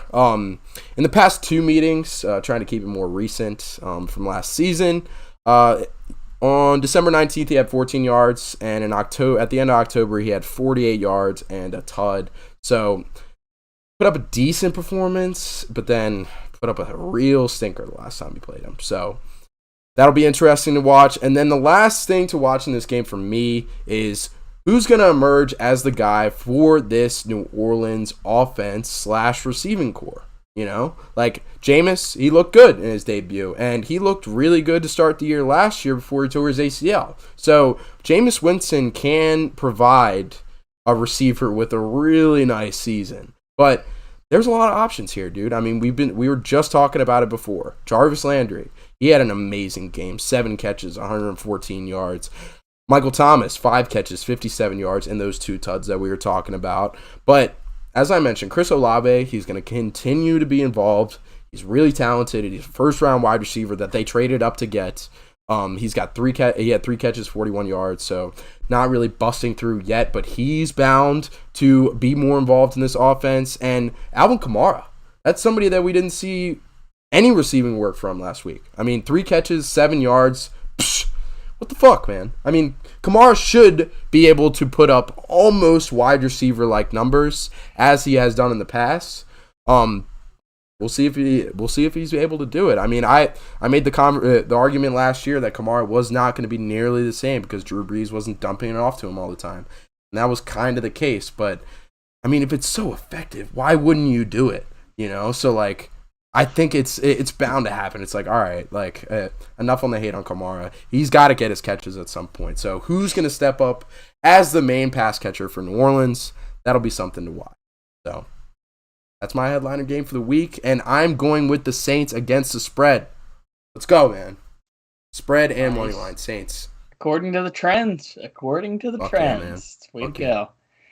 I mean, that Evans-Lattimore matchup every year. I know we joked about it in the group chat. Are we all just going to say Mike Evans is our sit of the week because it happens year after year? Last year, he got saved by a 40-yard touchdown, and that was all he did in one of the games. Lattimore just has his number. I like the Saints as well in this game. I believe I picked them in our sheet. It's just no Godwin. You're asking a lot from Julio, who's already he's already coming in with a hamstring injury. It's just early in the year. He always has hamstring injuries. And then you have Fournette as well with a hamstring injury. They are just a team of Godwin hamstring. People with hamstring injuries. They are so old, and they are already gimping into week 2. This Saints team's pretty young. They don't have a great offensive line, which worries me right now. Especially Trevor Penning was not great, but he had promise. And they are already putting in a backup left tackle against his front 7. I think it could be tight. I just don't trust. The Bucs secondary is pretty good, but you have a 3-headed monster coming at you. I think it'll be just enough for them to squeak their way to this win. Tyler, what you think, man? We rocking with the Saints this week? Did I get you pumped up enough?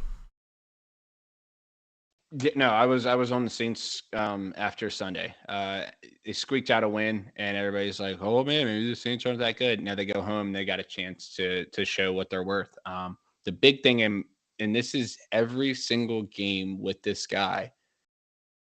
If Jameis cannot turn the ball over or keep it to minimal turnovers, aka 1, they're gonna be okay. But he's got to hold on to the ball, as simple as that sounds. And he's going against his former team. So once again, we're talking about that edge that players need. That's an edge for Jameis Winston for sure in this game. Not only that, with us as a podcast, we took at the beginning of the season a division winner parlay, and we all have the Saints to win the NFC South. So for our parlay, this would be enormous if the Saints could take care of business here and go in 2-0 and be on top of the NFC South. That would look great for our pod parlay. So yeah, I'm sticking by the Saints. I'm sticking by the recent trend with Brady struggling against his team. I still think this defense Brady struggling really in general. Lately. He's really struggled against a subpar Cowboys defense. I was about to say, how much can we take away from that Cowboys game? I mean, that neither team. It was Tom Brady did not look like Tom Brady. I could have fallen asleep during that game. I could have fallen asleep during that game, woken up, and been like, okay, cool. I missed absolutely nothing because you didn't. I mean, the only thing that happened was a Mike Evans pretty good touchdown and Dak Prescott's injury. That's all that happened in that game. So yeah, I like the Saints this week. I like home underdogs. I think that's absolutely a viable trend to look at, especially in the division, especially against the quote unquote big brother here, which is the Bucks and is Brady. And that Superdome is going to be absolutely rocking on Sunday at 1:00. I mean, it's going to be electric for the home opener. Oh yeah, man. All right, Mitch, hit us with it, bruh. All right, I got the Raiders and the Cardinals as my headliner of the week. Honestly, these teams are pretty similarly constructed. Look at Derek Carr and Kyler Murray, different skill sets, but they're probably on par for the same level of where you tier quarterbacks. Like these guys trying to vie to be a top 10 guy, and they just don't have definitive proof to rank them in there. And then you look at their supporting cast. Both just traded a first-round pick, a little more in the Raiders' case, for their number one receiver in the meantime. And then you look at the defensive end. Pretty weak secondary, handful of names. I mean, Raiders, you have Trevon Ward, Rockison, Nate Hobbs. And then on the Cardinals end, you pretty much just have Budda Baker, who's probably vying for a top 5 safety spot.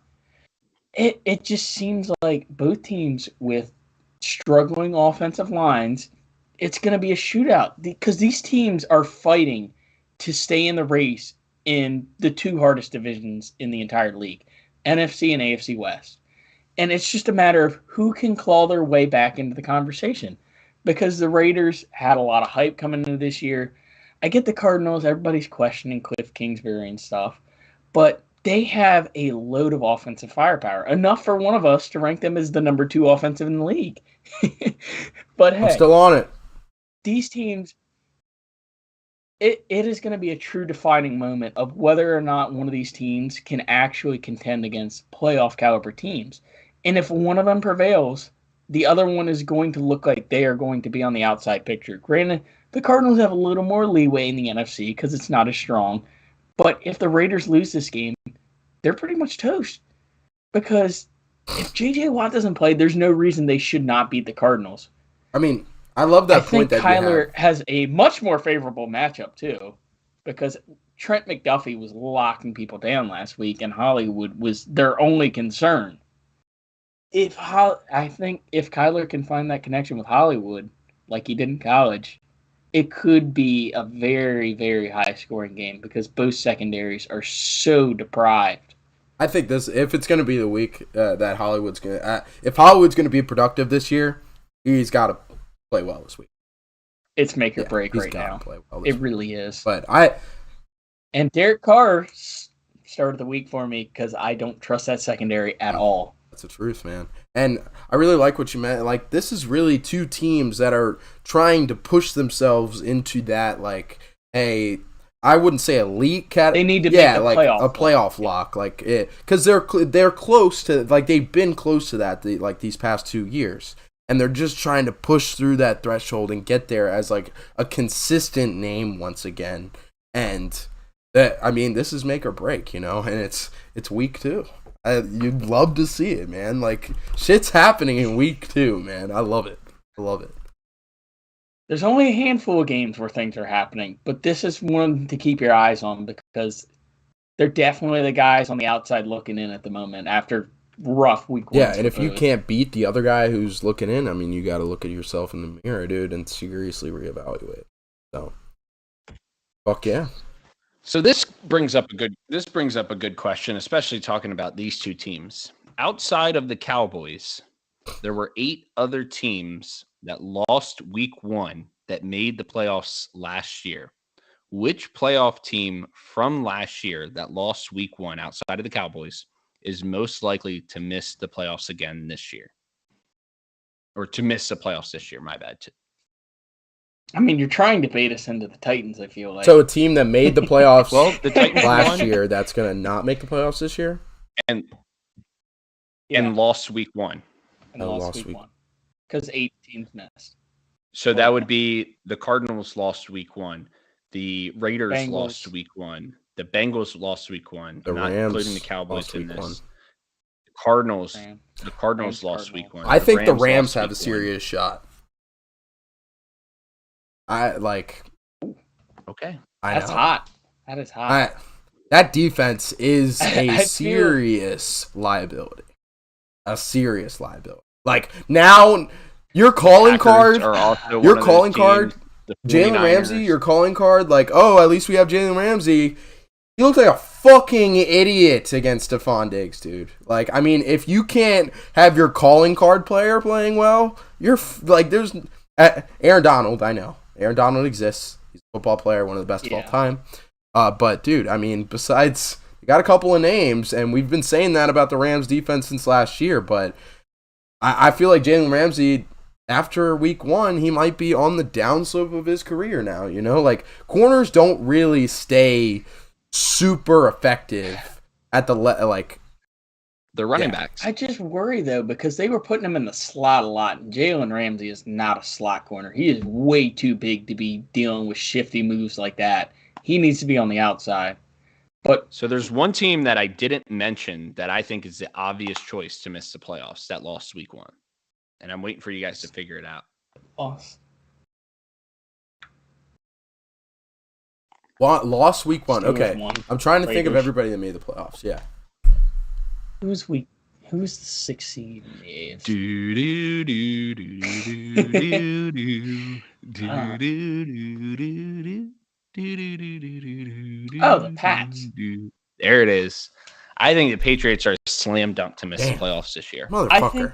it's a 3-way race between the wild cards. I think the Steelers, Raiders, and Pats are all fighting for it, and 2 of them play each other this week. Let's go. Shit's happening in week Because 2. without Yeah, I TJ don't- Watt, without TJ Watt for the next 2 months, pretty much, that's going to be make or break. If they See, can't I beat the disagree. Patriots, I then disagree, they Mitch. don't deserve it. Mitch, I disagree. I think that the teams, you got the Bills, you got the Chiefs. I'll say them for right now. Bills, Chiefs, Colts, and we'll throw the Ravens. Then you still got the Bengals. You've got the Chargers. You've got the Dolphins. You've got the Broncos. You've got the Titans.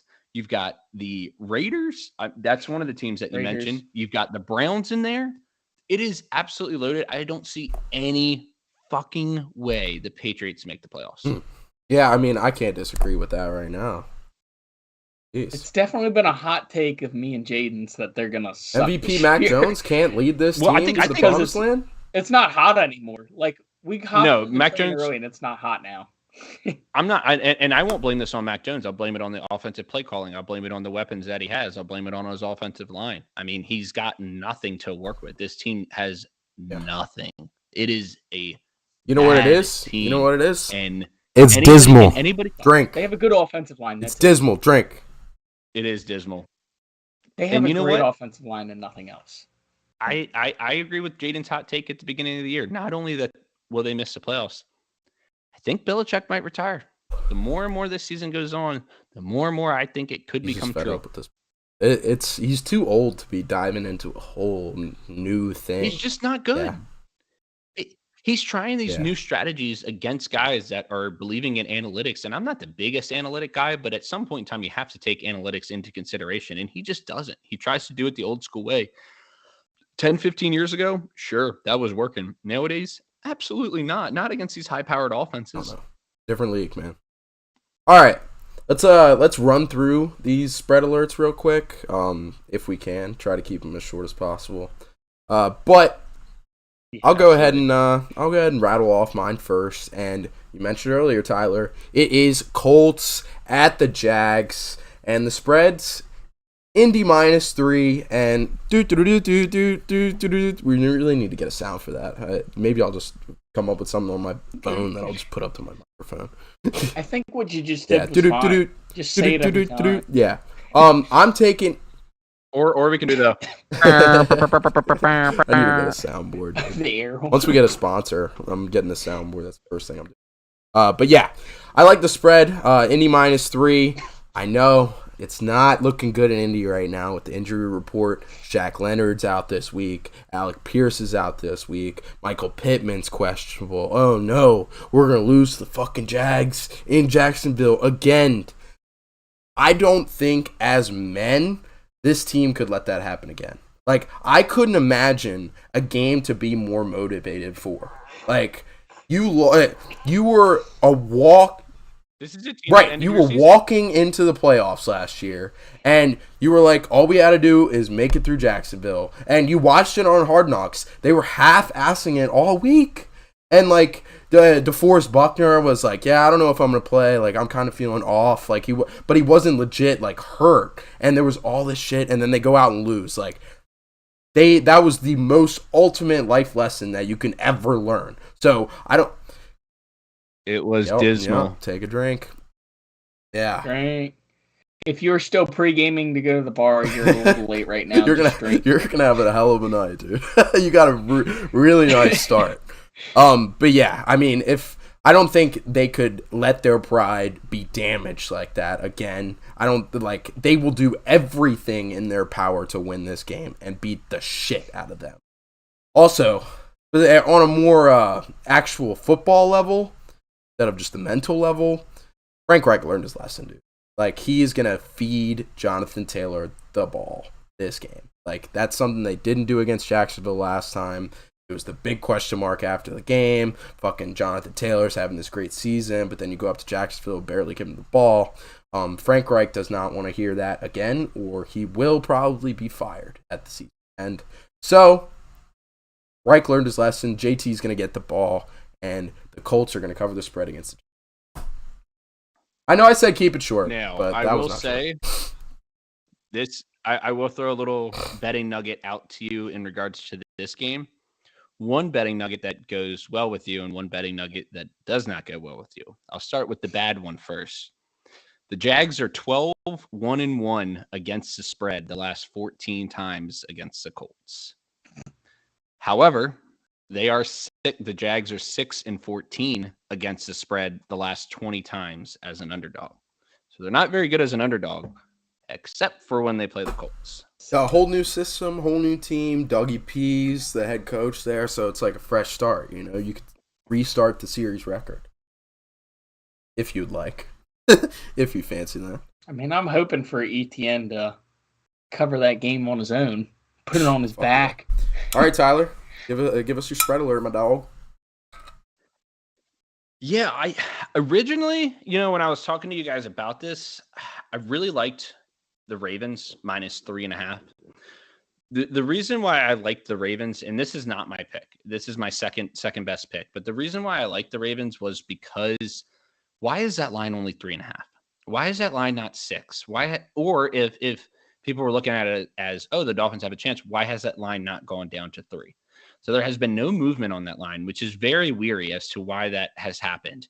But here's what I'm going to go with. I am going with the team that the Minnesota Vikings just beat, and that would be the Green Bay Packers. It is a huge spread of 10 points, but here's a great little betting nugget for you. Green Bay is 9-0 outright and against the spread after a loss under Matt LaFleur. And the Bears are 3-12 against the spread the last 15 games against the NFC North. The Packers just do it to the Bears every time. Aaron Rodgers is their daddy. Like, there's no way to put it lightly. The man just absolutely destroys the Bears. This is the game where the Packers turn it all around. This is the game where the Packers defense keeps the Bears to single digits. I could see the Bears getting 2 field goals in this game, to be quite frank. I think the Packers will win this game. We'll call it 27-6. But I think they're going to absolutely steamroll this Bears team. I'm not sold on this Bears team. Like we said with the 49ers, and we were talking about them, and is there reason to worry? Take that game in the monsoon, throw it out the window. You can't take anything away from that game, and that includes the Bears win. I don't take anything away from what the Bears did that game. And with that being said, the Packers, they're the talk of football right now, one of the talks of football for how poorly they played. And I think that they're going to absolutely show up at Lambeau on Sunday night against the Bears team that struggles against every single team in the NFC North. And we know what the Packers do when they lose under LaFleur and they come out firing the next week. So I'm going with the history there, 9-0 against the spread and straight up after loss under LaFleur. So give me Packers -10. So how about that Ravens-Dolphins game? How about it, Mitch? Last second switcheroo. I mean, we haven't made a graphic yet. It wasn't a last second switcheroo. It was something that I've been pondering a lot. And then as I've seen the statistics come out, That too, the injury report. I will say, betting nugget with that, the Ravens are 9-1 against the spread. Their last 10 against the Dolphins, so it does bode well if you're the Ravens. However, in the last 10 games, the Dolphins are 8-2 against the spread. So both teams are doing really well in the betting category. Dolphins had their number last so year. I kind of wanted to Dolphins had their number last year too. Yeah, they beat them last year. That was probably the one loss. Yeah, they were Ravens were 7-point favorite on a short week Thursday night. Probably could have seen that coming. And the Dolphins caught him sleeping and won that game. But that's kind of the reason why I want to stay away from that game. And also, really quickly, we're giving out our picks on here.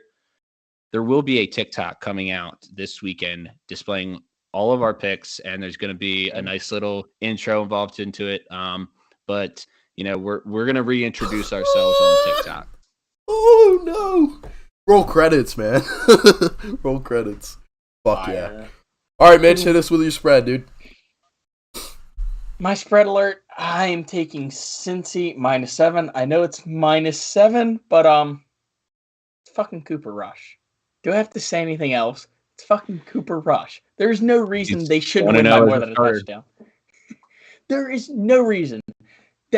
Burrow had 5 turnovers last week, and they still should have won a game against one of the better teams in the league. There's no reason they shouldn't win by more than a touchdown in this game. There we go. Betting nugget for that game, Cowboys are 4-1 in their last 5 in games that Dak did not start. Wow. Damn. That's fucking insane. That's insane. Hard to believe. Dude, Dak looks so bad. I mean, we already talked about it, but also one other so bad. Two other little betting nuggets that I did notice. The Texans, their under in the last 15 games is 11-4 on the road. That's something to keep in mind as they're going to Denver this weekend. And here's a crazy one. The Cardinals have won 6 straight road games outright as an underdog, which is one shy of the record. Wow. Cliff. Let's go, Cliff. Fucking keeping an eye on the books, dude. Let's go. But fuck yeah, I mean that gives you.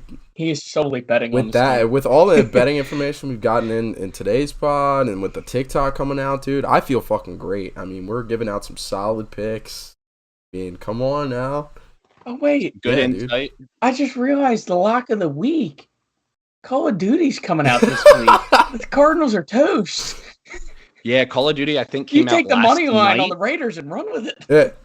Call of Duty came out last night, and I think that it's available until Sunday morning, so Kyler's got to get his sessions in probably tonight. Kyler is probably on right now playing Call of Duty, if I had to imagine. Lock of the week. We're live streaming, talking about him hopefully playing a good game, and he's live streaming Call of Duty. Guy actually playing in the game, but we're actually talking about the game. Interesting. Hey, he might be on Twitch right now. Can we duet with him and get him on here real quick? All right. With that, all right. That's one last drink before we sign off.